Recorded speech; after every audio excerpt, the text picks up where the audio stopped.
Let's step back in time a bit. At this time, Klaus and Natsuhi were a ways off, in a deserted corridor on the second floor. So we no longer have any other options. Yes. The same move probably won't last us all day tomorrow. If we hesitate any longer, there's a chance Ifas and the others will call the police, claiming that we have father locked up somewhere. This is as far as we can go. Bad luck in finding the gold was completely unexpected. If that hadn't happened, I'd thought of a plan which might have managed to get us through this somehow. This always happens when I bet on something. Something unexpected always happens, and something that should have been an absolute certainty goes wrong. Let's arrange for Father's room to be empty, starting tomorrow morning. Let's plan it out with Genji and have him say he saw Father heading out into the forest early in the morning. I doubt Ava and the others will simply accept such a disappearance. I'm fully aware of that. However, we have no other options. If we do such a thing, Eva and the others will doubtless make a fuss that our actions were suspicious. They aren't worried about appearances as long as they can squeeze some money out of us. It might end up in some odd magazine and cause serious damage to the confidence placed in me. Damage is something we can live with, right? If by any chance Father's secret is discovered, we'll face a lot worse than mere damage.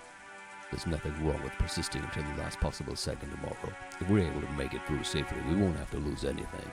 There's no need to get impatient and use the trump card.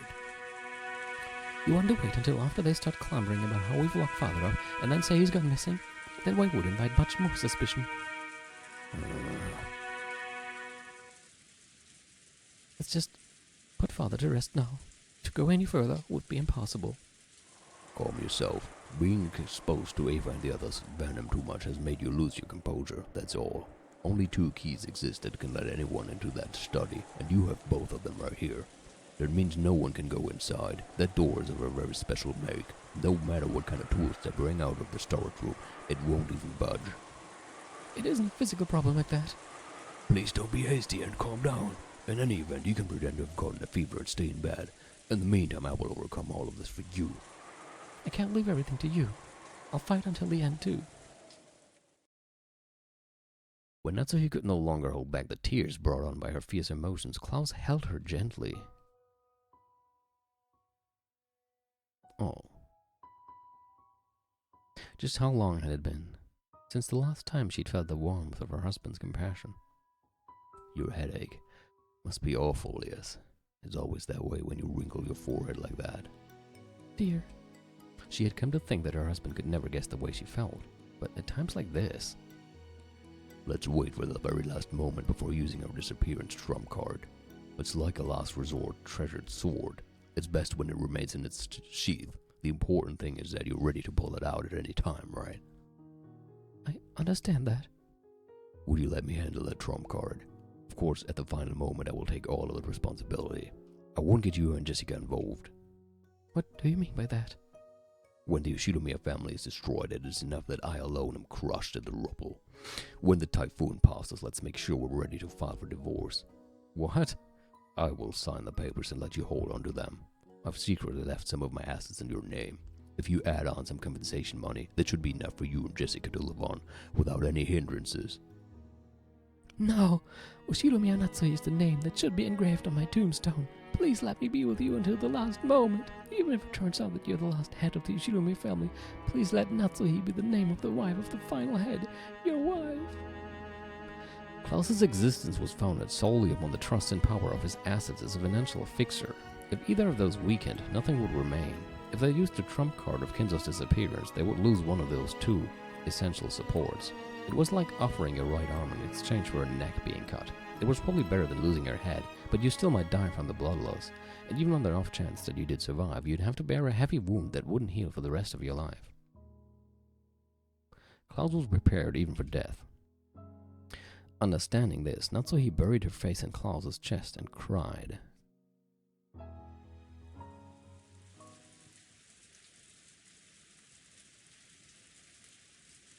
My apologies for interrupting. The sudden appearance of Genji's voice made Natsuhi jump back and hurriedly wipe the tears from her eyes. Klaus stood in front of Natsuhi, shielding her. Oh, Genji-san, please don't sneak up on us. Do you have some business? Yes. My apologies, but I have something to report to Madam. To me, dear? I don't mind. Klaus left Natsuhi's side, went to a window a short ways off, and gazed at the windy, rainy rose garden. Natsuhi went with Genji to a place a short distance away. What is it? Another phone call? Well, Oh. the truth is, another phone call has come for you, madam.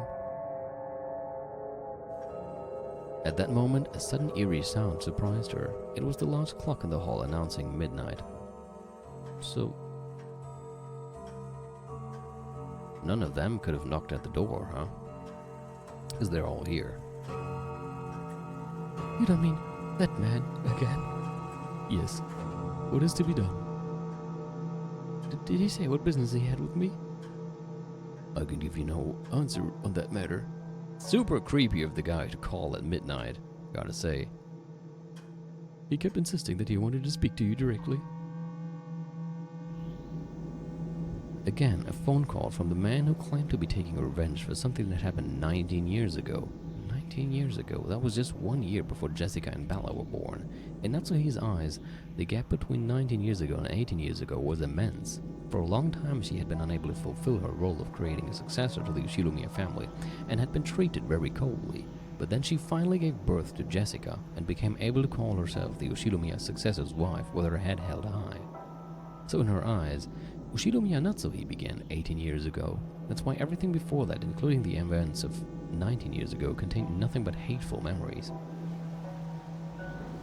And something from the last year of that hateful period is whispering vengeful words from the other end of the phone. You can still hear the roar of the sea. What is to be done? Transfer it to my room. Don't let my husband know. As you wish. From the very beginning, Genji had guessed that she wouldn't want Klaus hearing about this phone call. That's why he had told Natsuhi covertly. Natsuhi ordered that he transfer the call, told Klaus that she would turn in for the night, and left at a quick pace.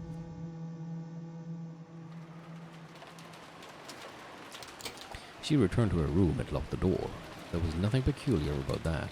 In the Yoshiromiya family, hallways are like public roads. Always are like public roads. There's no special meaning in locking the door when you enter your own room. This is what she told herself. Then, as though it had been waiting for her, the telephone rang. Genji had probably transferred the call. She took a deep breath, readied herself, and picked up the receiver. Hello? Again, it started with silence. She realized that the person at the other end was trying to irritate her and make her feel uncomfortable, and she got angry. Why are you silent? I'm hanging up. Do not hang up, mother. I want to hear your voice a little longer. Again, that unpleasant voice. Are you trying to mock me? Tell me what you want. I want to play with you, mother. But what? What are you talking about? I have no desire to play with you. You are tired from the family conference, right? Is that chronic headache of yours getting to be a pain? That's none of your business. Just the fact that he knew her headache was troubling her made a shiver run up her spine. It's me, Nagito. You get headaches because your head is all stiff. If you go straight to bed like that, you cannot expect to have good dreams. Haven't I told you that's none of your business? I'm hanging up. Natsuhi forcefully yelled that she was hanging up, and in actuality she couldn't. After all, being at the receiving end of a phone call was much better than the alternative. If she hung up violently, this person might then call someone else. Let us play a game to help you relax. I will not take up much of your time. I have no intention of playing with you. Your name is Natsuhi, mother. It is the kanji for a season is. Pretty nice name, Natsu. However, just because your name is Natsuhi, that does not necessarily mean you like summer. Which season do you really like, mother? You think I'll tell you? If you do not, I will hang up. Is that alright? It was clearly a threat. It meant that if she forced him to hang up the phone, anything might happen. Humiliated that she was forced to give in to a threat made by a man whose name she didn't even know, she gave him the answer he wanted. It's autumn. Why? Because it's an easy season to pass the time in. There's no other reason in particular. Are you satisfied now? Yeah, I'm satisfied. So it looks like your favorite season really is the same as mine. I like autumn too. Liar. You just made that up. Surely this man would have done the same thing no matter which season I said I liked. What is he after? What's so fun about making me uncomfortable like this? It's not nice to call someone a liar. I'm not making it up. I already knew you liked autumn, Mother. There's even proof. Proof? Yeah. Is there a clock in your room, Mother? Clock. Yes, there is, but what's your point?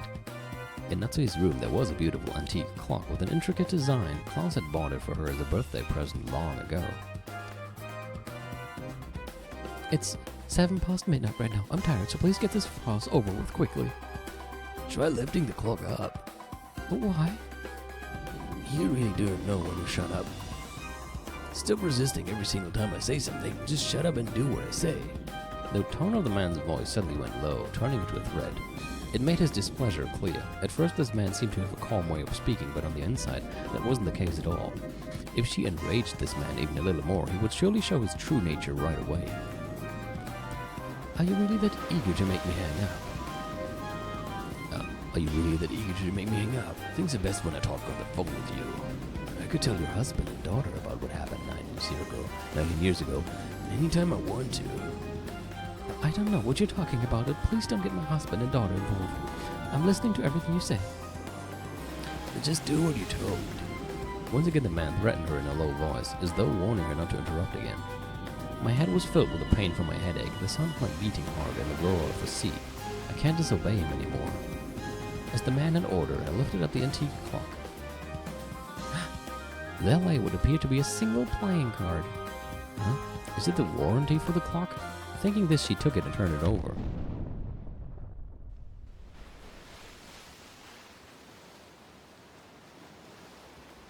Are you wide awake now? Why is this here? Well, it will please me if your headache's gone down a bit. Tell me that you're happy, Mother. How did you... Why? How? How do you say you're happy, murderer? How dare you act like a normal, neat freak, Mother? You make me want to vomit. Do you want that to land on your husband and daughter as well? You don't, right? You want me to keep quiet, don't you? Okay, I'll keep quiet. Come on, aren't you happy? Aren't you? Yeah, I'm happy, so please stop. Don't bring my husband and daughter into this. What is it you want? Money? How much? I do not want money. My wounds could not be healed with any amount of money, but there is a medicine. That is right. It is like a kind of ointment. Thick, syrupy, and dribbling. And that is my hatred, my resentment towards you. Slathering myself with that is the only way to hold back the pain. Natsui had never had anything so hateful said to her in her entire life, so she suspected many times that she must be having some sort of bad dream. However, this definitely wasn't a dream. You couldn't possibly be on this island right now, are you? I am. Did I not promise you? I said I would be at the family conference. That's impossible. There's no way you could have come during this typhoon. That will be no problem if I came here before the typhoon reached here. I'm pretty sure this guest called Erika or whatever arrived even during the typhoon.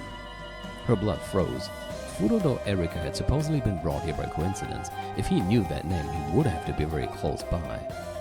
Where are you? It's not Battler, is it? But it can't be. Battler's in the dining, in the parlor with everybody else. I will not appear in front of anyone until you introduce me. Do not worry. Oh, yes, it is useless to try and search for me. Your mansion is huge. And you've no shortage of phones I could be calling from. Besides, I'm sure you do not want to meet me, right? Or else do you want to expose me and introduce me to everyone? Introduce me to Jessica, too. Tell her I am her older brother by 1 year. Stop it. Stay away from Jessica. I guess I have scared you a bit too much. That is all from me for tonight. But do not forget, you cannot disobey me, understand? Mother. Yes. I'm going to hang up for the night, but I have an order that must be followed until tomorrow morning. What is it? You may no longer leave that room tonight, and you may not make a phone call to anywhere. If a phone call comes for you, you're not allowed to take it. You will turn the lights off right now, get in bed, and sleep. Then you will wake up at your ordinary time. Sure is nice to live a healthy life.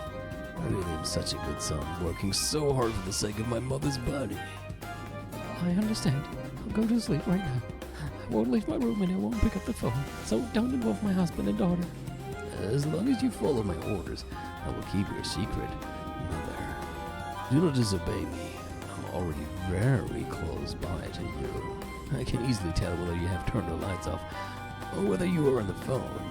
If I wish to, I can even kiss your sleeping face. Good Lord, no.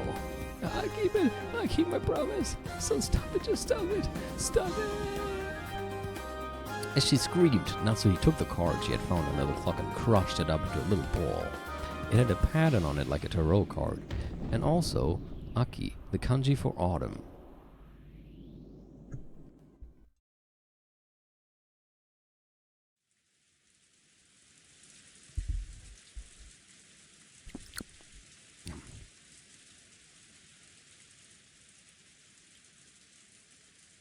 Let's step back in time once again. Right now, it is the exact moment that the large clock in the hall announced midnight.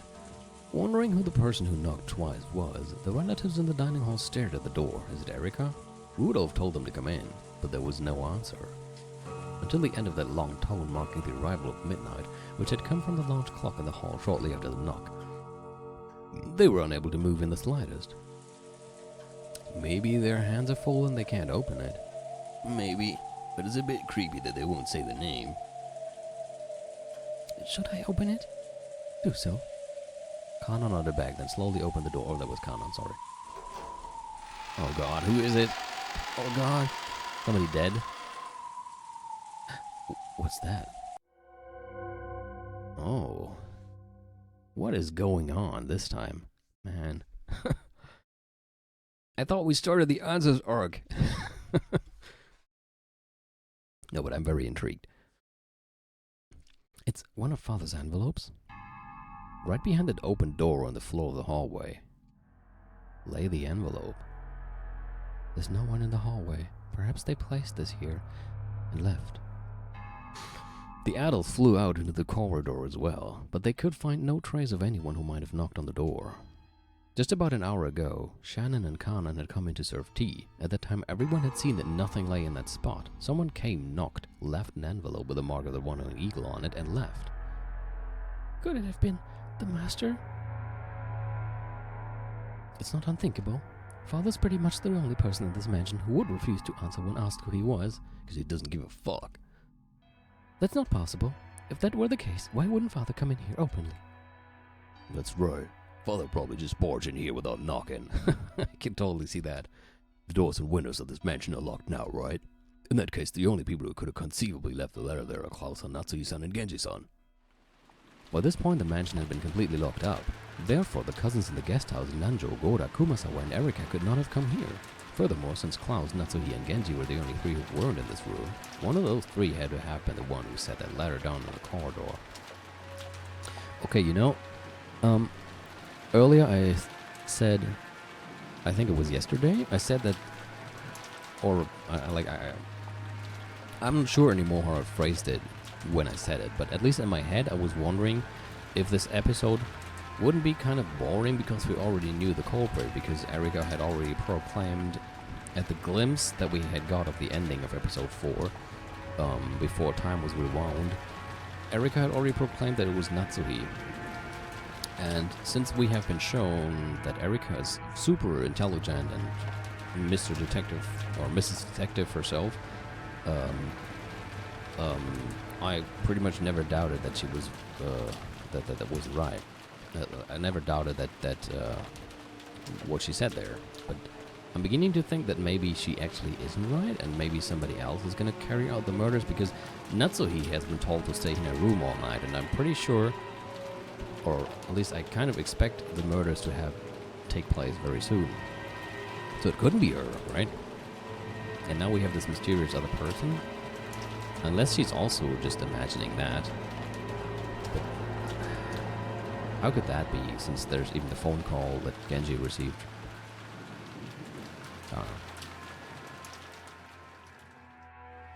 So it was very likely that Klaus and the others had placed a letter there to make it seem like a message from Kinzo. I see. It'll have something written on it that's supposedly in Father's name, saying that he won't accept Battle as the successor or something of the sort. Ridiculous. I can't believe you tried to pull such a childish trick, Nisa. Well, it's not like I give a damn about being the successor. Give it up. It's just your fate. Anyway, why don't we read what's inside? Rudolph set the letter on the dining hall table and let everyone see the front and backs to show that there were no tricks or hidden mechanisms, almost like a magician does before performing his act. Can we be sure this envelope is one of Father's? Yeah, no doubt about it. Father liked to use this kind of envelope for handwritten letters. What do you think, Shannon John?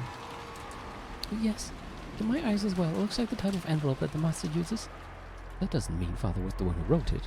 It would be pitifully easy for Nissan to snatch one of these from a drawer in Father's study. Even Klaushammer would not be able to enter the study easily. It might be hard for him to steal an envelope. Let's try opening it. We can worry about all that later. Feels like there's something in it. I wonder what. Rudolph opened the envelope a bit roughly, then a folded letter and a glittering object fell out. It was a ring. Huh? Wait a second, isn't that ring? If I noticed it immediately and grabbed at it. This is Father's ring, isn't it? It's the head's ring. What the? What in the? Seriously? Are you sure it's Father's? Could it be a replica? No, this is the real thing. I've always dreamed about wearing this ring on my finger someday. Even though Father wore this on his finger, I know more about it than anyone else. This is Father's ring, no doubt about it. Why is it here? I find that, I don't know. I don't think that's a conclusive proof that it really is the ring, just because she says he knows so much about it that she can tell if it's the real deal. If you make a perfect replica of it, how would she be able to tell? Like, I mean, it's not that I doubt it, it's the real thing. I'm just saying that the way she argued that it couldn't be anything other than the real thing was a bit shaky in my eyes. Does that mean it really was Father who wrote this letter? The sender isn't Father. It's much more interesting than that. Then who is the letter from? The Yoshidomiya family alchemist. It's from the Golden Witch Beatrice-sama. Oh? Rudolph showed everyone the part of the letter where that was written. It really did say that. So the letter came after all, just a bit later than usual. It's from Beatrice? What's it say? I'll read it.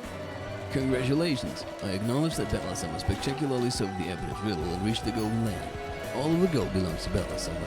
Furthermore, Bettler-sama is the new head of the Yoshidomiya family. As proof, I sent the head's ring, which Kenzo-sama left in my charge. Bettler-sama, I beg that you take the ring to become the new master of the gold and guide the Yoshidomiya family. I sincerely pray that you flourish as the new head. What the hell? I see Dad just won't come out of his study, so Beatrice, the Witch of the Forest, has acknowledged Bettler directly. Bettler, did you take that ring? This is a special ring to be worn by the family head. I don't know who this Beatrice is, but she's watched the whole thing and sent you this ring after acknowledging you as the true successor.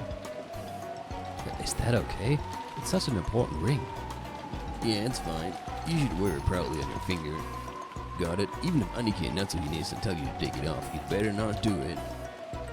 All of the relatives with creepy smiles on their faces urged Bettler to put the ring on his finger. It looked like things would get pretty nasty if he refused, so Bettler reluctantly decided to put it on the middle finger of his left hand. That's nice to put it on the middle finger. The ring was heavy and stiff. At that moment, Klaus returned. Genji came back as well, shortly behind him. My apologies. It seems my wife is not at her best, so she's gone to bed early. Did something happen? You all seem incredibly flustered.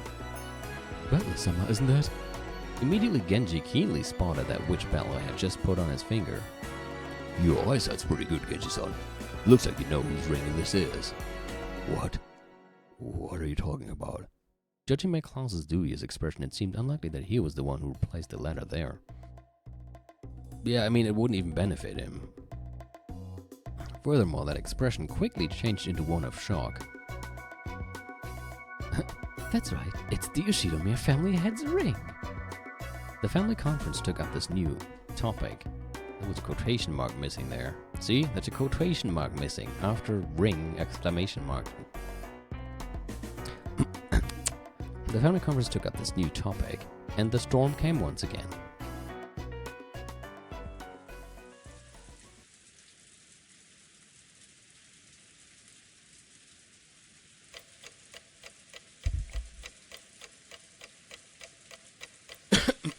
By the way, I'm not going to stream that long today.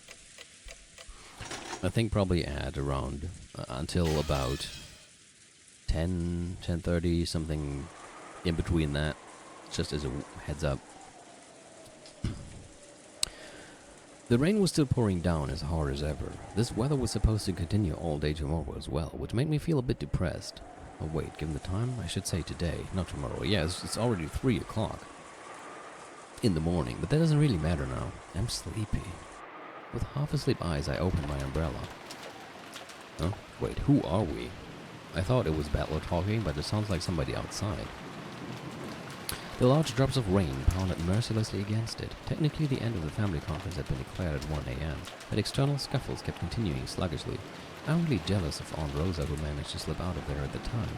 She cleverly got away by saying that she'd check on Maria, who might have been staying up too late. Dad caught me. Oh, so I guess it is Battler. Ruining my chance to escape, and they made me stick around until now, 3 a.m. I guess he's going back to the guest house now. So what have they decided on after all this time? Nothing at all. They just kept on arguing about who said what, like elementary school kids. In that case, they should have just let him go, man. I'm sure they're tired too. That's probably why they keep dragging on with the same pointless questions. I no longer felt any shock or anger towards them. I guess drowsiness is the best painkiller.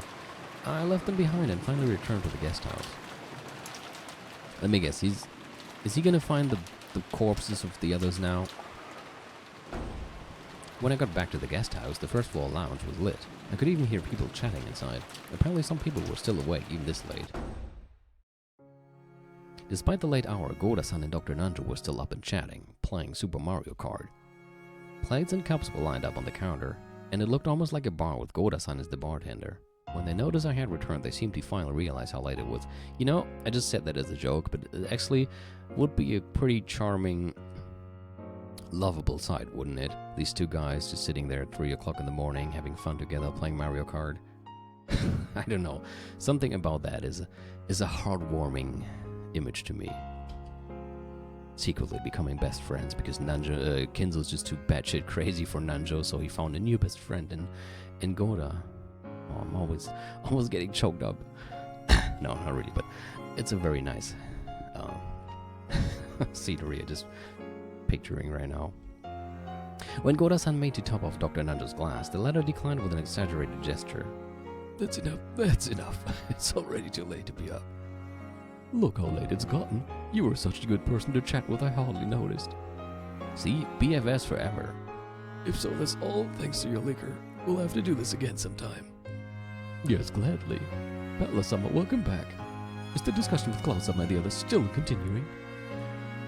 From the way things were going, it looks like they might plod on until dawn. None of my business, though. I spoke carelessly with a big yawn. What the fuck? Why are you still up? You're tiny, you should be in bed. They have quite a lot of stamina. I'm surprised. Oh, so you're here too? Yeah, I was the one drinking the most. With one thing and another, they ended up having a small night party here, and they let me join in. Don't worry, I haven't said a word about that. Erika could be seen on the sofa. She had taken her shoes off and was lounging around as though she owned the place. Erika-sama is very knowledgeable on a variety of subjects. I enjoyed listening to her immensely. Your knowledge truly is extensive. Very impressive for one so young. You're very welcome. I followed Erika, know quite a bit about trifles such as this. Erika grabbed the corners of her skirt and posed. This was somewhat less than graceful, considering that she was lounging on the sofa with her feet up. Where's Aunt Rosa? She returned at 1 a.m., but she went straight upstairs to sleep. That's probably true. After taking part in that conference for so long, I feel like flopping down in bed right away myself. I've had it. I'm tired enough that I might flop over right here. Well then, let's call it a night. Don't you have to get up early tomorrow morning to make breakfast, Goda-san? Preparations for breakfast have already been made. I will be most pleased if you look forward to it. In Goda-san's eyes, the family conference is an open stage on which to display his culinary skills. Maybe this invigorates him so much that he doesn't even get sleepy.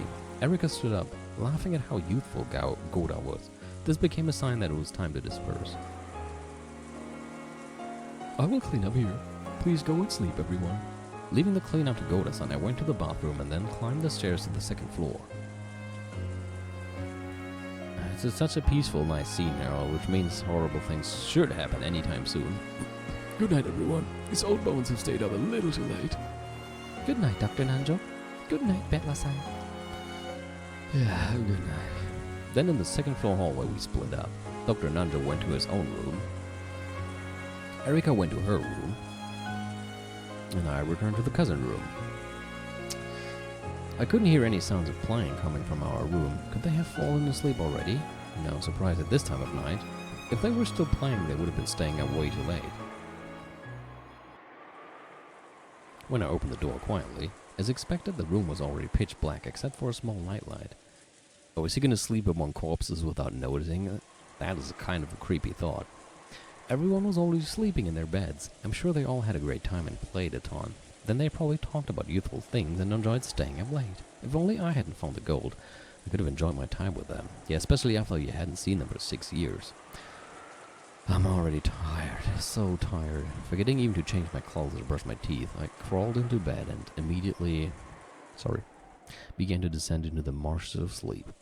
Today's been so insane.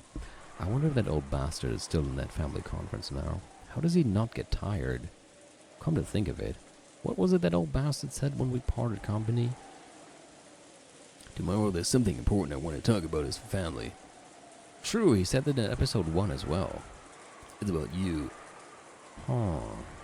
I'm sure it's more stuff about being the successor. Or maybe it's something about which battle you actually are. I don't even want to hear about it. If I tell you about this, I'll probably be killed. Huh? I'll kill you whenever you want, you old bastard. And then, what was it he said next? It's about your birth. My birth?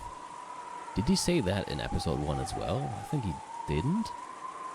Probably just something about the noble Ushiromiya lineage. Not interested. Just let me sleep.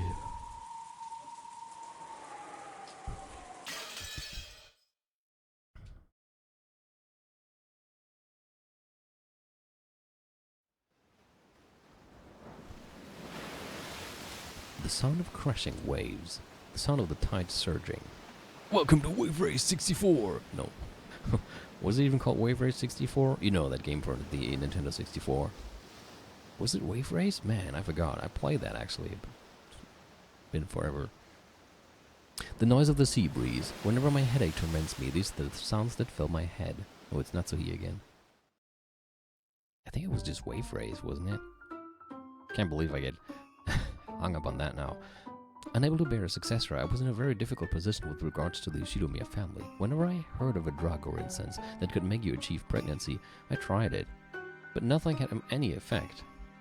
Well, did you have sex afterwards, or did you just take the thing? Until I was blessed with Jessica 18 years ago, I was ashamed to even call myself a wife. Children are created by the efforts of 2 people and the whims of heaven. It's not fair to place all the blame on yourself. I still don't know what caused my inability to become pregnant. I even went to see noted physicians. I underwent humiliating examinations, but I was just told that they didn't understand the reason. Well, did they ever check Klaus? Just saying, I mean, it's not gotta be you. Could have been him. Even though quite some time had passed since your marriage, you still couldn't bear a child. I see. It's only natural that Eva, who secretly aspired to become the successor, would start getting ideas. Eva tried to convince father that I was a failure as the successor's wife. It was a time when Kenzo was also very disappointed by my husband's repeated business failures. On the other hand, Eva's husband Hideyoshi's business was growing well, completely the opposite of my husband's. He was the only person who could bring father good news. So perhaps father couldn't be blamed if he decided to lend an ear to Eva's words, or even accept them completely. It was all my fault because I couldn't bear a child. I mean, can't really be your fault. It's not like you can do anything about it. You are sinless. Aren't babies of this country carried here by storks? If anyone is to be judged, blame the stork. Thank you.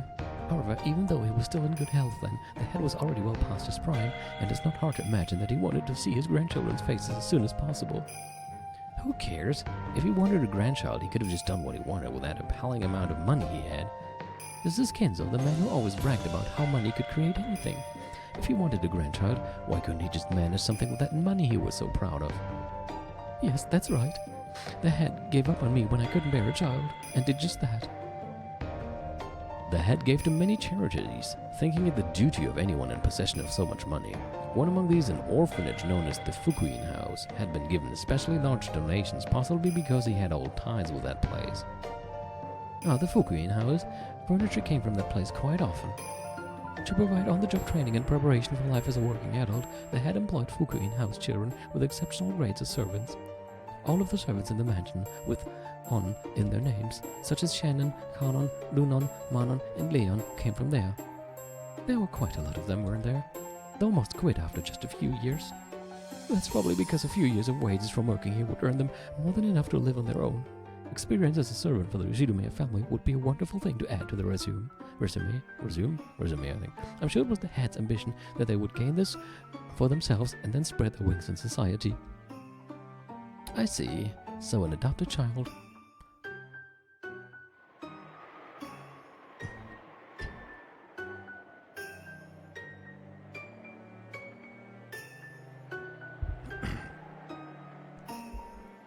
Father, what did you just say? Except this baby is my grandchild. Oh, there.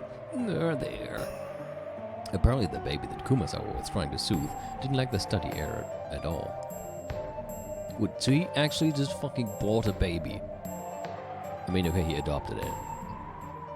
But, still, it doesn't sound like an adoption out of love or anything, but more out of being opportunistic.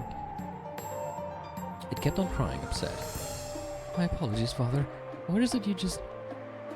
Except this baby is my grandchild. Do you not speak the same language as I do, and raise it to be the one who succeeds Klaus? In other words, you want me to raise this baby as me and my husband's own child? That's right. It's clear now that you cannot bear children. There must be some sort of defect in your body. Oh, there. Oh, there.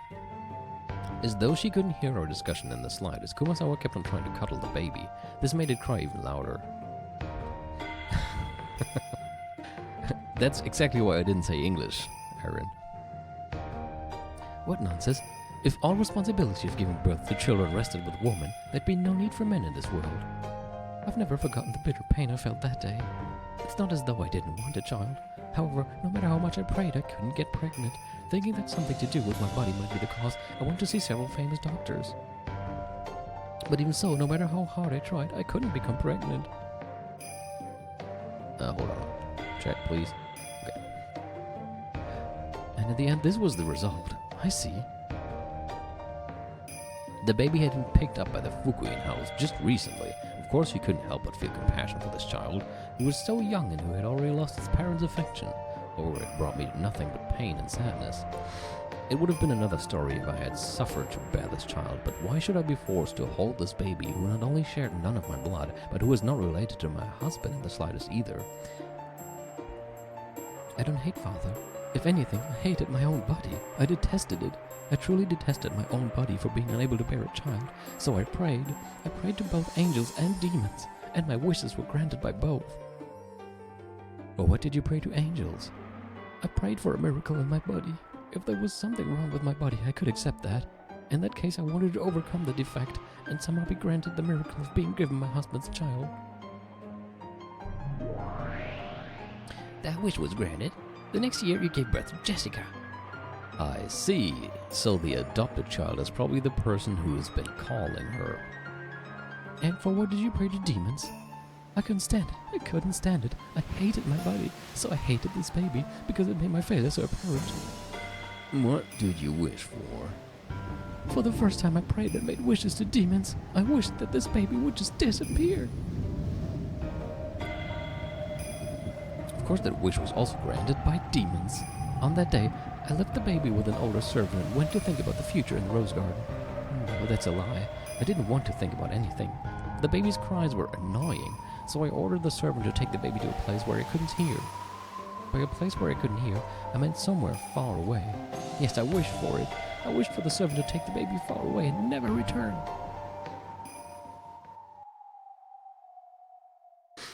I see. So a passing demon heard your wish, Natsuhi-sama. And then what happened next?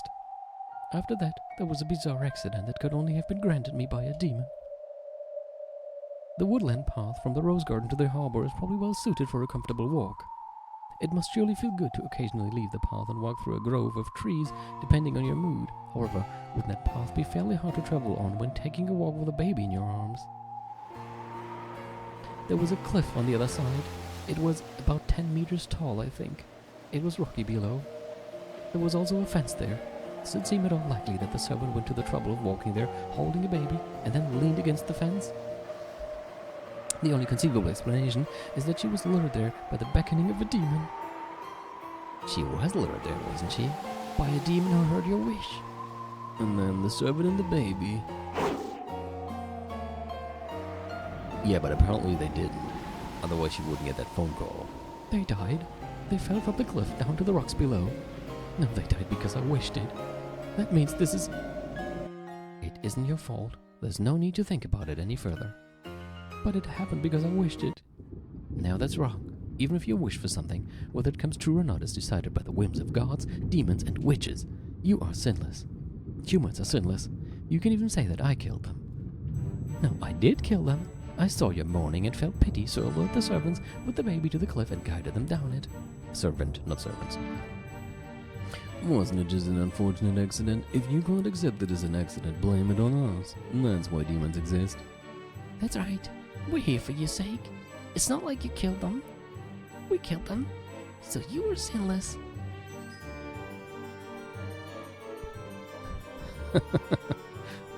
True that.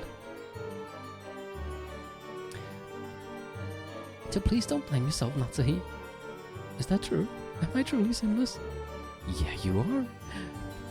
Poor young one who claims revenge for the events of 19 years ago. If you're going to curse someone, curse me. However, witches have a patent on curses. Let me take on this fight you're trying to pick with Natsuhi. I am the Yoshidomiya family alchemist, Beatrice the Golden. If anyone picks a fight with the master I serve, I will fight in my master's stead. Revenge for 19 years ago, you say? I'll show you that such is hardly a blink of an eye for a witch who's lived 1,000 years. So you hate Natsuhi for wishing your death 19 years ago? Let me make you remember just who it was that lured you off that cliff.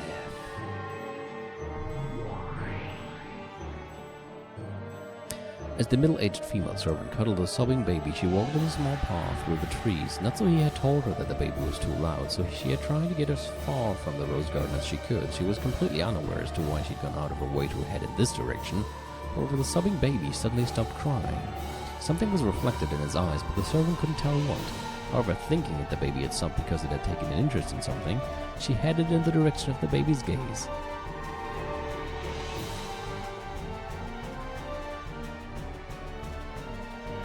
The baby had seen a cloud of gold butterflies disappearing off into the trees, and on the other side of the trees, the servant could see a woman. Who? She didn't recognize this person, but it didn't look like anyone who was supposed to be here. The baby stopped crying and stared in that direction. Then the servant's legs started to automatically carry her that way. Come this way, woman. Bring that cursed baby with you. The woman couldn't disobey. She was completely overwhelmed by Beatrice's gold glowing eyes. She walked lightly as though through a dream world. At some point, the scenery surrounding her had changed, but she did not notice. She could not notice. Though this should have been Rokkenjima, at some point it had become the garden of a mansion she had never seen before. It was a garden she had never set eyes on, even grander than the great rose garden of the Yoshidomiya family, a garden of gold roses. There stood an arbor, and a woman wearing an elegant dress beckoning to her. There was this man who looked like a butler, and the tea he poured with a beautiful gesture had a very nice and enticing smell. It was as though they were telling her to join their tea party. She couldn't disobey. She had to go to the master of this golden rose garden and give this child as an offering. Forgive me, woman. Curse your bad luck for being entranced by a witch, and surrounded by these gold roses, which you would never be able to enjoy in this world, sleep. Gob. Yes, understood. When Gob snapped her fingers, a pitch-black hole opened at the woman's feet and she was swallowed up along with the baby. The scene of the moment that followed must have burned itself into the eyes of the woman and the baby. The two floated in the air and looked down at the gold rose garden spread out below them. Below their feet was not the earth, but a golden rose garden that stretched as far as the eye could see without any gaps or gaps. If one could have this scene imprinted in their minds as their last memory, that would be such a merciful way to die. Then the woman and the baby were swallowed up by the golden sea. The thunk was remarkably plain and remarkably quiet for a sound that stole away 2 lives. However, it made for a perfectly suitable show at a tea party of witches. With the woman and the baby at the center, the rose garden was slowly swallowed up by darkness. The sound of the wind grew stronger bit by bit. Is that TV static? What is that noise? It was the roar of the sea. The two who had fallen to the thicket of golden roses from that great height and died were gradually wrapped up in the roar of the sea, wrapped up in the scenery of the beach below the cliff. I guarantee it. You are completely sinless. I'll accept this revenge from 19 years ago. When I spotted the two of them on the rocks below, I went pale. Then I dashed back to the mansion, and there was a huge uproar. They took them to a hospital in a boat as soon as possible, but from that height it was a miracle that they had even avoided an instant death. So they weren't dead after all, but Beatrice had just said? Oh, okay, and now both the servant and the baby died. In less than 3 days from the time Father had entrusted me with the baby, I had killed it. Kinzo must have been very happy. My husband had been on a business trip. Rosa-san, who had still lived on the island at the time, had been traveling with her friends. Father and I were the only ones on Rokkenjima, and before anyone except Father and I really knew anything, a baby had appeared out of nowhere and then disappeared again. That's right, it was a dream, a nightmare. I was sure that Father would blame me. However, he seemed somehow strange. That's fucking funny. You threw a baby off the cliff? Man, you crazy. I know. just the fact that he laughs about it. I saw this coming. I knew this would happen. How long will you struggle? How long will it be before you're mine? Huh? What is he talking about now? I've no interest in an empty cage. Throw it away. When Father learned of the accidental death, he kept on laughing and laughing as though there could be no greater pleasure, enough that just listening to it gave me a creepy feeling. Perhaps something had come loose in his mind. Oh, you noticed that just now? From that day onwards, Father shut himself up inside the world of the occult even more than he ever had before. When my husband came back, I was surprised to see that Father was even more bizarre than he had been before. However, he had already accepted that this would happen sooner or later. Of course, my husband had heard about the baby. However, he told me that it was surely just some whim of Father's and to forget it. So I forgot it. It was an unfortunate accident. No, there wasn't an accident at all. I forgot everything, even that the baby had existed in the first place. After all, it was a twisted nightmare that lasted not even 3 days. That's right, it was all a nightmare. I don't want to remember. The cliff, the broken fence, the roar of the sea, and the cry of the baby. So this baby, the baby from 19 years ago? Of course not. I killed that baby. It no longer exists in this world. Oh, there's no red truth in the human world. Nothing can be trusted there. That's right. We had definitely killed the baby. However, you might find out that it's alive in the world of humans. Whether it's really alive or not, right? Do you mean to say that it actually survived after falling to the rocks from that height? I don't know. But calm down. No matter how much this person hates you, it was an accident, and that's the truth. If he does hate you, his hatred is completely unjustified. But, even if I didn't lay a finger on him, inside my heart Calm down. No matter who the man from 19 years ago hates, or what he yells at you, there's no way the sin he is after actually occurred. So calm down. Why don't I welcome the man from 19 years ago as my guest? Yeah, you just do that. Just when the riddle was solved and I thought my job was finished, I've got to entertain this final guest of mine. This begins to grow more interesting. Not only are you protecting Lord Goldsmith's secret, but you also have a 19th guest as well as a man from 19 years ago. True, since we claim that Kinzo is alive, Erika is the 19th person.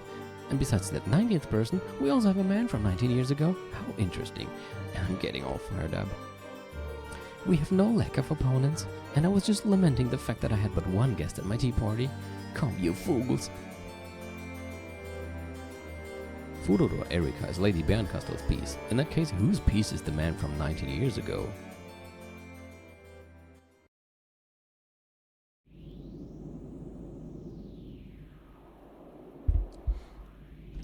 The voice faintly seeping from the other end of the line was Natsuhi's. Oh, I understand. I'll go to sleep right now. Oh, so now we gathered from this perspective. I won't leave my room and I won't pick up the phone, so don't involve my husband and daughter. Even this begging scream, which would shake the heart of any listener, could be listened to with a cold ruthlessness through the end of the receiver. As long as you follow my orders, I will keep your secret, mother. Do not disobey me. I'm already very close by to you. I can easily tell whether you have turned your lights off or whether you are on the phone. If I wished to, I could even kiss your sleeping face. I'll keep my promise. So stop it, just stop it.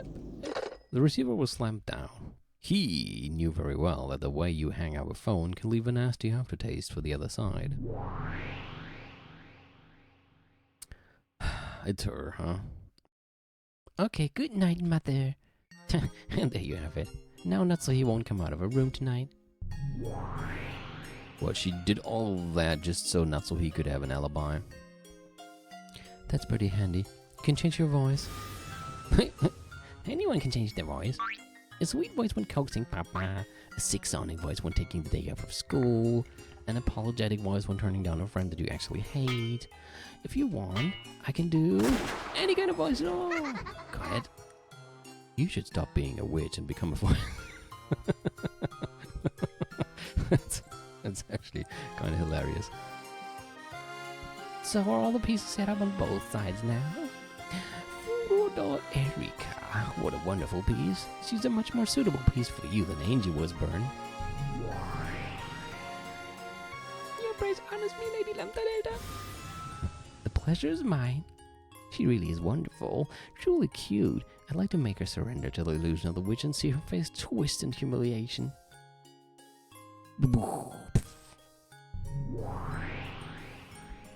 Hear that? Don't embarrass me, okay? Prove yourself to be a much more useful piece than Angie was. Yes, leave it to me, Lady Bernkastel, my master. I'm nothing like that gloomy, dull-witted, totally uncute piece. She's right. That Angie didn't do anything useful except get turned into meat chunks to egg Battler on. I have absolutely no interest in family love or sibling love. The game we want to see is more gruesome and sticky, a grotesque, pop and cute murder case. If Natsuhi is the king, then I wonder if that makes Beato the queen. The pack of witches and furniture guarding Natsuhi is less like a set of chess pieces and more like bowling pins, right? What, are you enemies or friends now? Natsuhi and Beato, kins and illusions of the worthless furniture, entertain us a bit, will you? Especially you, Beato. We're already bored of you. This Legend of the Witch Murders game of yours is over already. Your time is over and done with. This game board already belongs to Bern and me. It'll suit you to be reduced to one of our pieces and toyed with for all eternity. Look at those smiling faces. Those are not any better. Imagine the doorbell rings and those two want to sell you cookies, but with these faces on their face. Faces on their face, that was weird. I would probably just close the door again and never look out the window again for 3 days. And never eat cookies again. Both Natsuhi and Beato are like the guts of a filthy truth wrapped up in a bit of thin skin. Tearing that to bits, dragging the insides out is one of our few pleasures. Yep, you can have tons of fun with it. Hey, are you watching, Beatrice? Look at how much fun can be had playing with your game board. Let me show you. This 5th game is really gonna be fun. Yeah, she looks totally entertained, I gotta say. It's a bit sad if we're the only ones having a pleasant chat. Why don't you let Beato talk too? Hear that? I'll give you special permission to talk. What do you hope to gain from this latest game?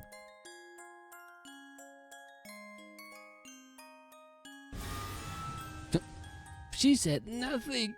That's right. You're the loser who surrendered to Battler. Leave it to me, Kate. I'll put the witch side on top right away. That means I'll have to sacrifice your peace. The epitaph has been easily solved before the first twilight, and Beatrice, the keeper of the gold, has lost face. Isn't it great that you remain as a piece, as part of Natsuhi's illusion? Well, we're treating you as a pin now instead of a piece, okay? The Golden Witch Beatrice is out of the picture now. You and your furniture have only a minuscule role in my game. A loser's role. Resign yourself to getting blasted away and becoming Burns and my toy. If you don't like that, why not just tell us to stop? If you do, we'll stop.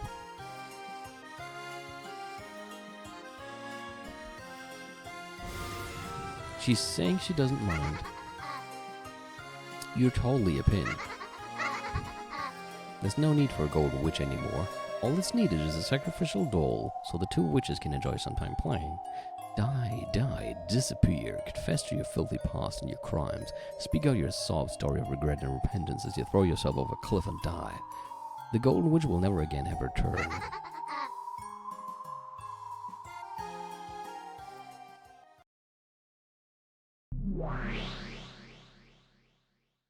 Beato. This will probably turn out to be a nasty game. On the surface it looks very similar to the usual tales, however there's no respect given to the true main character of this story. This tale was supposed to be one that the Golden Witch Beatrice invited Ushiro Miyabella to see. However, the host has been lost and there are no longer any guests. The one who did the inviting and the one who was invited are no longer around in this horrible tale. Welcome to the 5th game. End of the Golden Witch. Welcome to the banquet without the guest of honor, hijacked by the evil witches. Ready, Battler. The second day is finally murder start. Just like Beato, I hate slow story progression. Just do what you want. No matter how much you mess things up, I'll definitely reach the truth of this game. Whoa, attacked by the microphone again. It has to be that way. You've got to fight for your little sister's sake as well. Don't worry. Lady Lambda Delta is a far more terrifying opponent than that fool Beatrice. But I'll be giving you plenty of support so there won't be any problems. Together with me, why don't you finally expose the illusion of the witch this time? I don't give a damn about you. I won't acknowledge anything that didn't exist in Beato's games, so I don't need you. Is now really the time to act tough? Oh well, let's both give it our all, okay? Together, let's tear this illusion of the witch apart. Erika offered me her hand to shake. Instead of just passively ignoring this, I gave her a proactive and clear answer by knocking her hand aside. I think there was an A missing there. I gave her a proactive and clear answer. Looks like he hates shaking hands, just like Angie. Especially when she didn't have a hand anymore. Don't worry, I'm a far more useful piece than Angie. I'm nothing at all like shredded meat that couldn't do anything but restore your fighting spirit. Yeah, that's probably gonna make him like you. Isn't it great that you've been blessed with such a helpful looking ally? In the past it was Virgilia and Renove, then Angie came as well. And now you have Bern and Erika. There are so many pieces supporting you, so how does it feel knowing that you still can't catch on to her, the truth? Catch on to the truth despite that? How does it feel? It doesn't matter. The spell is between me and Beato. Everyone else besides us doesn't matter. Oh, is that true? Are you finally standing on your own? You've always had someone helping you, someone sympathetic to you, so I wonder just how far you'll get on your own. Entertain me.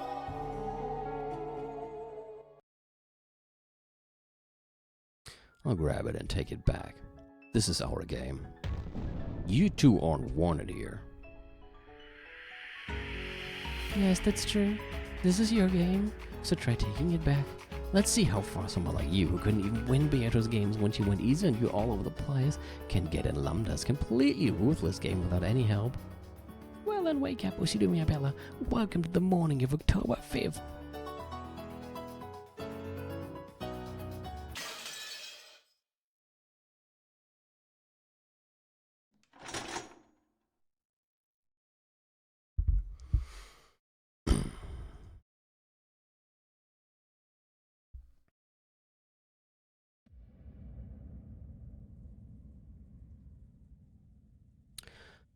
Alright, it is a bit early, but this is a good stopping point, I think.